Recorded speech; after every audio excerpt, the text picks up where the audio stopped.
In this chapter, we are going to discuss inventory, and one of the first things that we want to talk about in terms of inventory is the different types of inventory, and you see those on the screen here.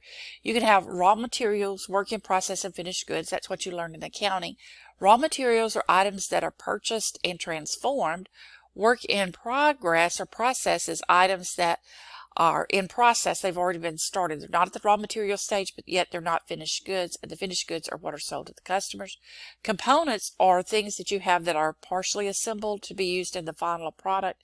And then we have distribution inventory, which are finished goods that are in our distribution system. And you see those here. Here's an example of raw materials. They need to be transformed. You see components, parts that have been assembled and are ready to put into other products.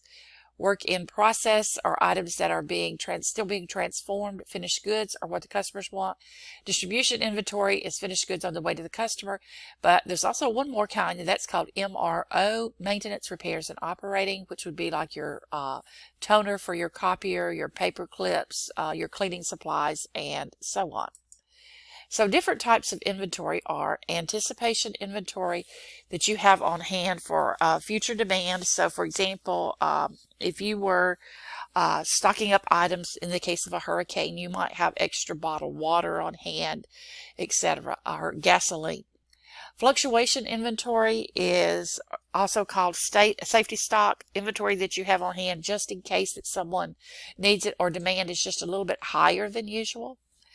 Lot size, when we are talking about lot size in operations management, we're talking about batch size. Lot size or cycle stock. So for example, if I was baking a cake today and I needed an egg to bake the cake, I can't go to the grocery store and buy an egg.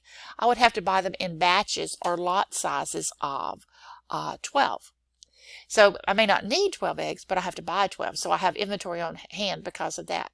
Now, if I need a tomato, I can buy just one tomato at the grocery store, and that would be called lot for lot, abbreviated L, the number 4, L. L for L means you buy exactly what you need.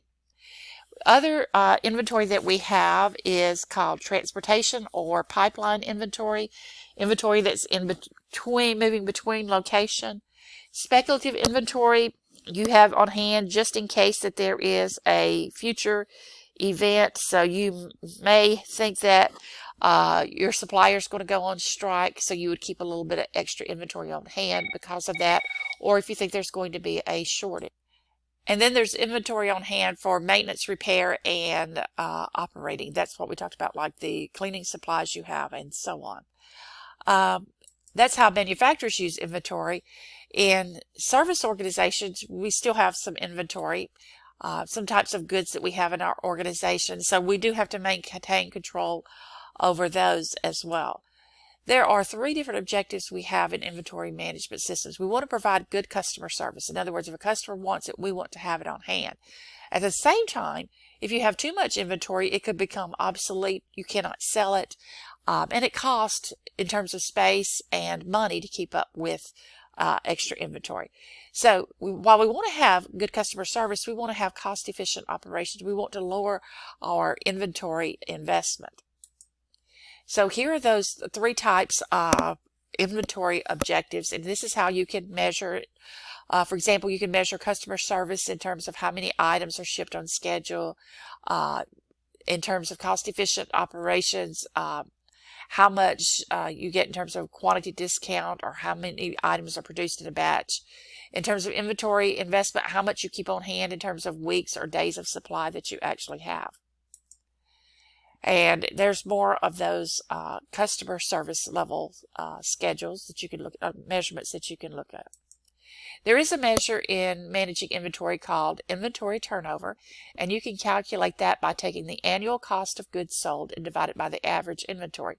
So in this example, the annual cost of goods sold at Naden is $5.2 million, and the average inventory is $1.04 million. What's the inventory turnover? So this is how much inventory they have on average, and this is how much that they sell each year. So actually they're taking that $1.04 $1.04 million and turning it over 5 times. So in terms of inventory turnover, it really depends on the industry that you're in as to what is a good inventory turnover.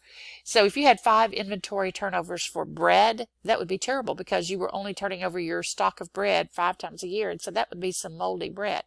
So for things like bread, you might want to turn it over like 365 times a year.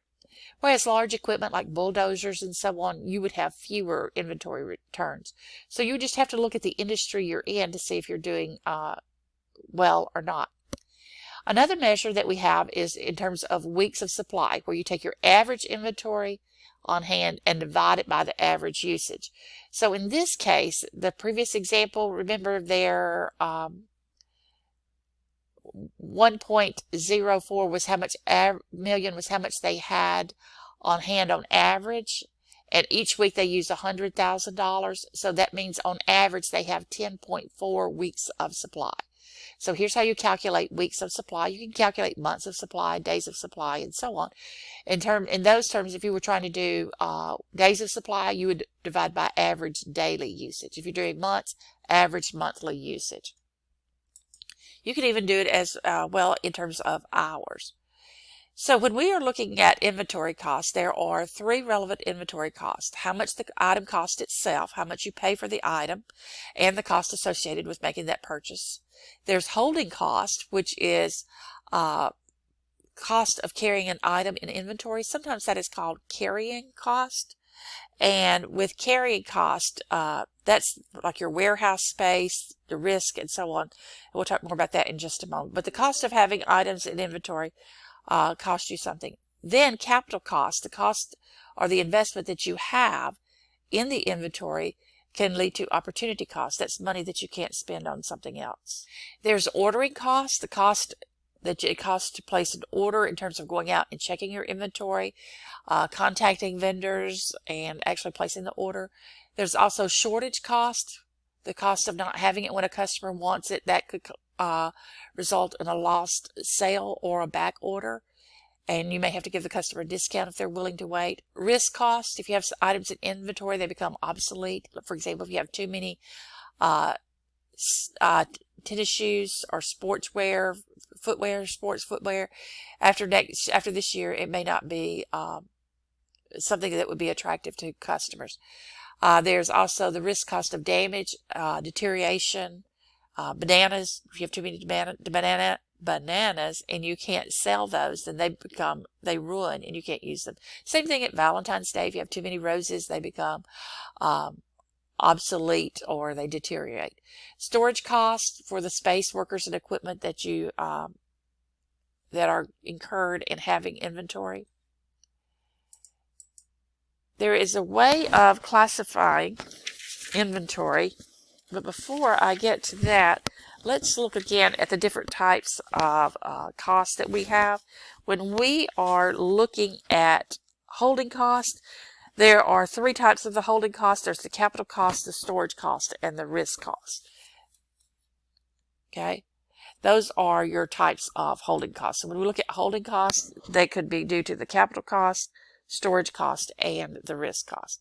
So now we want to look at a method called ABC analysis. And the idea behind ABC analysis is you have to decide how much control you want over each item. There are some items that you want to keep up with every item that is put into inventory and every item that is taken out of inventory. That's called a continuous review system. But there are some items that you don't really need to keep up with every item that goes in and every item that goes out. For example, something like ink pens. You don't really need to know every time somebody checks one out, every time somebody puts one in. But if it's something that's critically important, you want to monitor it. So in determining how much control you have over the items, you're going to use ABC inventory classification, and it's based on the Pareto analysis that we talked about earlier. And you break down, or you identify items as A, B, or C. Typically, 20% of your items are 80% of your cost. And let's skip down here to C items. A lot of items are very small, and they only constitute 5% of the items. So this doesn't mean anything to you right now, but let me just skip ahead a little bit to tell you this. For A items that are very expensive, there are only a few items, but they're very expensive. This would be use a Q system, where you would a Q system, you keep up with every item in and every item out. A C item, where there's not as critically important, there's a lower percentage of the items making up the value, only 5% of the inventory value. Use a P system, where it's not continuous review. You take in inventory every certain time interval, and from there you place an order. For B items, you can use either of those. So let's look at an example. In this case, this company is producing, and they have 15 items. This is how much each unit costs, and this is how many units they use. So for example, item 101 costs $12 a unit, and they use 80 per year. So when they say $12 times 80, that means they spend $960 on it a year. Skip down to item 106, it costs $75 per unit. And so we have 220 units. So 75 times 220 is 16,500. Look at item 110. Its value is $25. And the annual uses is 500. So 50 times 25 is $12,500. So we're spending a lot of money on items 106 and 110. We're not spending a lot of money on 109 or 102. But our total, if this is all of our inventory, we're spending $47,938 on inventory. And we see how it's allocated. So what we want to do is to put the items in order. We spend the most on 106, followed by 110, and the least amount on 102 and 109. Again, this is the amount of the total. So out of about $48,000, $16,000 of that is spent on 106. So about 34% of what we have invested in inventory is on 106. If you look at $12,500 for item 110, that is 26% of the 47,000. So with the combination of items 106 and 110, we have a total of 60% of our inventory investment is on those items. So we're labeling those as A items. Okay. Then you'll look at for all the other items, we know the percentage, and they are classified as B or C. So keep in mind that A items are typically about 80% of your inventory value. B items are about 15%, and C are about 5%. So let's look here. Ours is about 60% for A. For B, it's about 25%, and about, let me see, item C about 12%. And those aren't hard numbers. Each organization can decide itself how many they want for A items, B items, and C items. But A items, the 106 and the 110 here, they will be monitored for every item in and every item out. That's called the Q system. And these other items, C, we will just periodically go out and check to see how much that we actually have.